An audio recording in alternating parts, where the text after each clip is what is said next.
Lord, we seek you. There's a special meaning to the meditation group, because the meditation group is a group of people, you might say, who are fellow pilgrims on a pilgrimage, on a journey, the journey to God. I think they're all united by this desire, by this yearning for spiritual depth, for a closer relationship with God. Maranatha, Maranatha, come, Lord Jesus.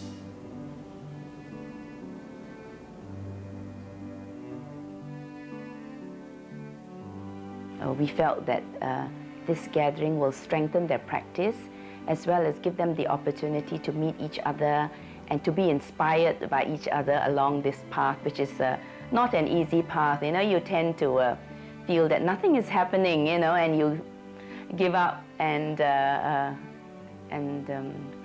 so meeting each other and maybe talking to each other about your problems as you practice this way of prayer could keep you on the journey one step at a time, one day at a time.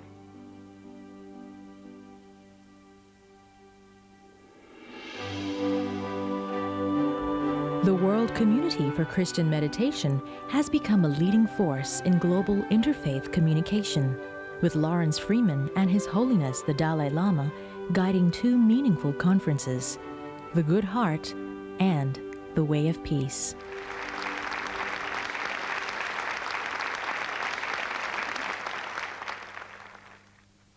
We thought that the dialogue that began so richly for us with the Good Heart Seminar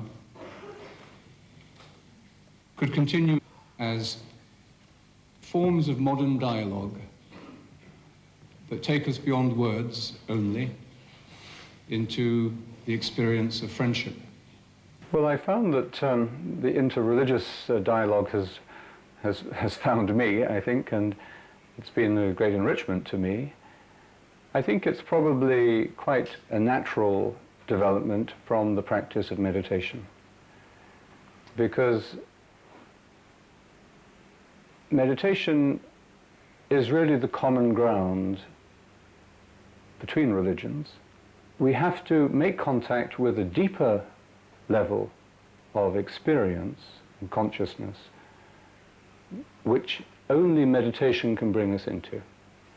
And this is why, if we meditate with members of other religious paths, we experience a unity, and we emerge from that unity with a new sense of friendship, which is of great importance, not just to interreligious dialogue, but also, I think, to the whole future of our planet.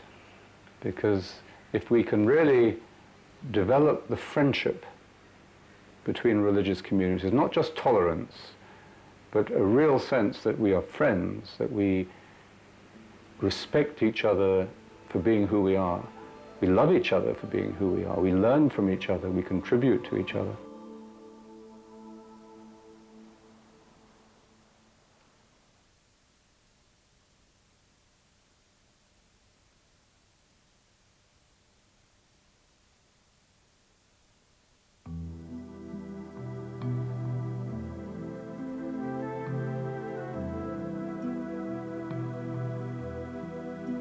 I'm the managing director of our national investment company, and I lead a team of investment professionals who invest our national savings in financial markets around the world, stock markets, bond markets, currency markets.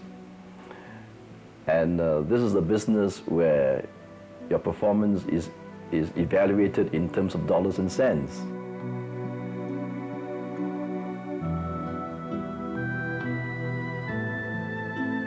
Quite often, what we do at our workplace, suppose you're involved in a project, what matters is that you give all you have into the work.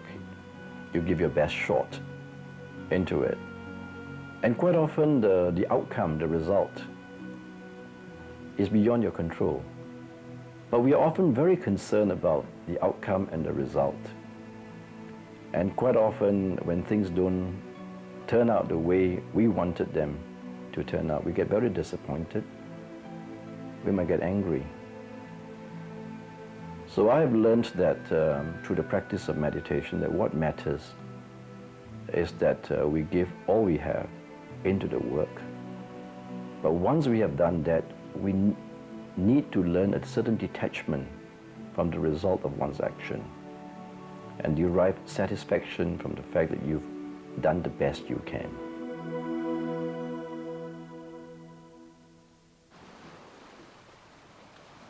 Meditation helps you to see what is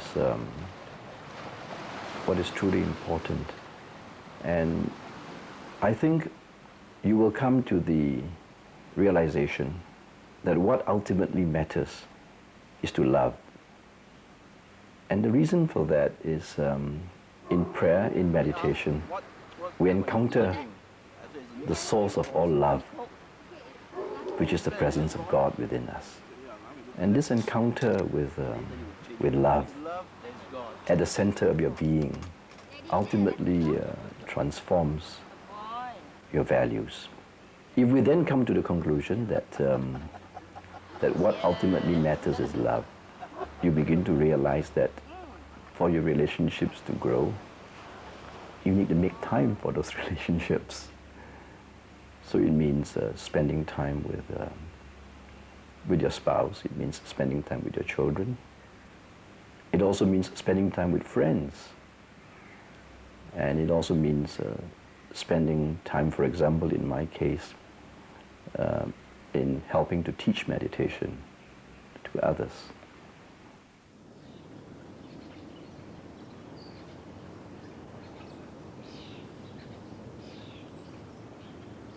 I think the changes that meditation produce in your life are quite subtle at first.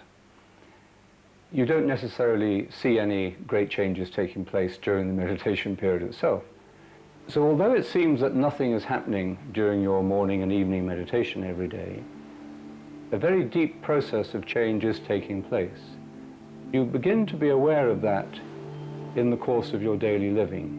So if we become more loving, more peaceful, more joyful, more compassionate, we are introducing this state of consciousness into the world through our own particular decisions, relationships, and activities.